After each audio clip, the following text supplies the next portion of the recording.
What's up, everybody? Kelly Kellum here, BitLab Academy. I am in Austin, Texas here at Consensus. I've got a couple OGs in the Bitcoin space, Mr. Kevin Svenson and Mr. Mathew Hyland. Let's get this. We've got the three goats here. I'm just going to ask them a couple questions. We're talking about the markets. It's so scary that the market consolidated a few days. It's about to crash all the way. No, it's not. We've got some great signals here. So, Mr. Kevin Svenson, by the way, make sure you follow him at Kevin Svenson _ Market's consolidated here. It is, doing the same thing it did in the previous cycle where we consolidated $17,000 to $19,000. Is there a reason, is there a concern right now of price dropping, or are you overwhelmingly bullish? How are you feeling about markets right now? Usually at this point in the cycle, Bitcoin doesn't give second chances to buy at lower levels. Once we reach the all-time high, normally in past cycles, we would have actually broken out much faster to new all-time highs. And this cycle it's a little bit slower, but I do think that it's going to continue up. I don't think that the institutions, the new Wall Street money, is going to want to let everyone get a second chance at cheaper Bitcoin. You might as well just mark up the price, keep it going. The stock market's doing well, so I don't see why we wouldn't just continue to new all-time highs into a blue sky breakout. So on that note, we just had the Ethereum spot ETF. It's kind of shocked. I even talked to somebody from BlackRock today at Consensus, and everybody was caught flat-footed. Do you think that the the Ethereum spot ETF sudden approval, is this good for beyond Bitcoin and Ethereum? Is this also going to buoy the altcoin market, or is this because institutional money is going to be coming in now, access to Ethereum? Does this potentially truncate the flows into altcoins? I think we've already seen it. A lot of the altcoins are not really doing what people want, and it's a little bit upsetting for people that are mostly exposed to altcoins. And yeah, the money flow, it's going to be, the spotlight will be on Bitcoin and Ethereum. We've already seen most of this cycle has just been a Bitcoin cycle. Altcoins done nothing. Now we're seeing that Ethereum is going to get the spotlight with its ETF, and it's going to eventually bleed into the altcoins, but for the time being, I think it's going to be mostly just Bitcoin, Ethereum focused. But Ethereum is the first altcoin to, soon hit Wall Street. The first altcoin listed on Wall Street. So it's legitimizing altcoins, so it's going to be good in the long term for altcoins. I mean, I couldn't agree more with that. Let's throw Mathew Hyland in the mix. Get the hard questions. You can make sure you can follow him at Mathew Hyland _ 7 silent sevens in there, but you'll be able to find them. Yep. Same questions for you. How are you feeling about this market cycle? Is this like 2020? Is this like 2013? Is this like 2017? Or is this an entirely new market cycle? To me, this is very similar to 2017. I think that this market is stair-stepping up, and this is way more healthy than what we saw last cycle. Last cycle, there was a lot of movement where we went from 10K to about 65K, almost straight. There was about like a 20% pullback around 40K there, but there was just straight euphoria followed by that entire move. While this time, we're not seeing that. We're seeing like more stair-stepped up consolidation during an uptrend. And overall, it's just a lot more healthier. It's taking more time. We did start a little bit early, but I think overall it'll pay off in the end. I think a lot of people are getting shaken out. Social engagement's definitely down. A lot of people are in fear. But I think this is like a much healthier environment. If we were going straight up right now, if you told me like in a month from now we're at like 130K, I think that would be the top. But I think if we continue to consolidate on the way up in an uptrend, it's just super healthy. So. I mean, I you know what, again, couldn't agree more with that. So with that being said, I want to throw it back to Kevin Svenson here. We've got all these narrative plays. We have a lot of different topics that are kind of writing narratives, AI, RWA. If we take that out of it, let's take it back to, we just walked around Consensus, met with a bunch of different protocols. We got to interview different people, kind of get the pulse on what's going on in the space. How did you feel walking through Consensus? I remember 3 years ago walking through conferences when we were at the same price point with Bitcoin. Right. Everybody's wearing gold chains, Lambos everywhere. It felt like gaudy. It felt, braggadocious. But now we're still sitting here consolidating. Yeah, it's strange because Bitcoin has the narrative right now. This cycle so far has been a Bitcoin cycle. Last cycle was a lot more altcoins. 2017 was also like an altcoin cycle in a lot of ways.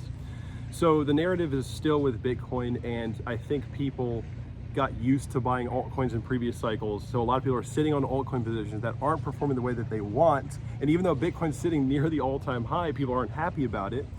And I think people just got overexposed to altcoins. I think that's kind of what we're seeing. I mean, I agree, and I see you sharing chart. By the way, if you're not following Kevin Svenson _ and Mathew Hyland _ max alpha all day long, every day, unbiased. Make sure you're following them. But we've all been sharing. All three of us have been sharing charts, and I'm sure you've seen it other places too. The Bitcoin dominance is at a pivotal point that if it does break down, it could signal that we do get that altcoin move. Slide in here. Let's three trios, black on black on black here. But right now we are sitting here in a position where price is consolidating near previous all-time high. There's a conservative element that I'm feeling, which is what I was getting at here at Consensus at the convention. But I think this is a signal, actually incredibly bullish signal, that we're consolidating at a level with no new people coming in yet. People aren't happy, and we're at the all-time high. So we've got some room to run when we do get the retail floodgates coming in. Because remember, we're having institutions absolutely exponentially pile in because of the success we're seeing with the Bitcoin spot ETF. When do you think that the Ethereum spot ETF is going to be sooner or later, or do you think that's going to impact what's going on in the markets? Now that it's gotten approved, we're now waiting on it to get listed. But I do think overall, like with the altcoin market, my theory is that a lot of the liquidity will flow down. So you're going to see institutional money flow into Ethereum from the ETF buying, but that money from people that actually like are crypto vets who own actual Ethereum, not the Ethereum ETF, they're going to be in major profits. And I think that their money will eventually flow down and it'll be almost funded by like the people buying the Ethereum ETF. They won't be able to buy altcoins, but the people that are sitting on massive profits who are in Ethereum and Bitcoin, they're going to eventually move that money down. We've seen this every single cycle where once Ethereum and Bitcoin broke all-time highs, the alts followed. And I think something similar is likely to happen with that. Yeah, no, that was a really good point, actually. I mean, it's we got a helicopter above us here. Yeah. It's very bizarre. The current situation in the market is the current situation in the market is very different than anything we've seen so far, and it feels like crypto has finally gotten to a place where things are pretty well developed. There's a lot of infrastructure. So the way that it's moving is that there's not all too much newness. Like, for example, Uniswap in the last cycle was a thing where everybody had to learn how to trade on decentralized exchanges, and that was sort of like a renaissance in of itself. This cycle, it feels like everything's kind of in place. And so people feel a little bit lost because we've actually been found as an industry. So people are like waiting to see, like, you know what I mean? We're not, the innovation is going to start to become more mainstream innovation, more mainstream implementation. So, but you know what did find us? We've been standing here on this dock, sitting on the dock of the bay. We've been sitting on this dock for 20 minutes talking. We're like, we should be recording these conversations. Yep. And it was serene, beautiful, and silent. But the second we start talking, we bring the boats. And you know what? These institutions are going to actually start pushing this price up. And it is going to bring the rising there tide. Will be demand. There will be demand from the institutions. Don't let anyone who's telling you that there's no demand for the Ethereum ETF. The only reason why BlackRock proposed it is because their customers want the Ethereum ETF, well, the same way they want the Bitcoin ETF. JP Morgan was one of the original the Ethereum Alliance members, wasn't? I'm pretty sure, if I remember correctly. I think you're so correct. They lie, and then once it's all the way up, then they're going to tell you to buy. You know what? You heard it here first. You might have heard it here last, but no matter what, you heard it. We want you to succeed in this market. That's why we come to these types of conferences, so we can bring you the alpha on our various channels. And I do want to, I'm happy you're here, but I really want to recommend making sure that you follow multiple different voices so you get different views, biased, unbiased.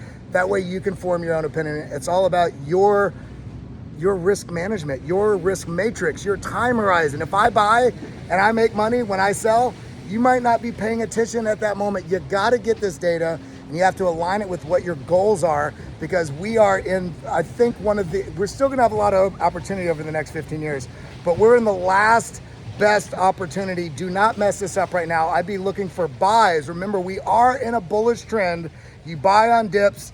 You look for the rips to take a little bit of profit, rotate it into those altcoins you haven't gotten yet. So lasting words, what would you say as we wrap out? I think the next year is just going to be insane. I think we're heading towards some sort of top at some point, maybe later this year, maybe earlier next. We'll see what happens, but I don't think we're close to the top, and I think we have a long way to go still. So just stay on top of it. Yeah, I mean, if you just look at anything below the all-time high is a buy, right? Because we know that there's a whole river of money going to be coming to this market now from Wall Street.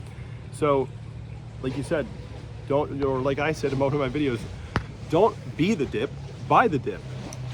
I mean, that's it. That's going to be the title of this video. Everybody, if you're here, if you're watching, I love you. I appreciate you. Share this with your friends. Share it with your family. Make sure you're following Mr. Mathew Hyland, Mr. Kevin Svenson.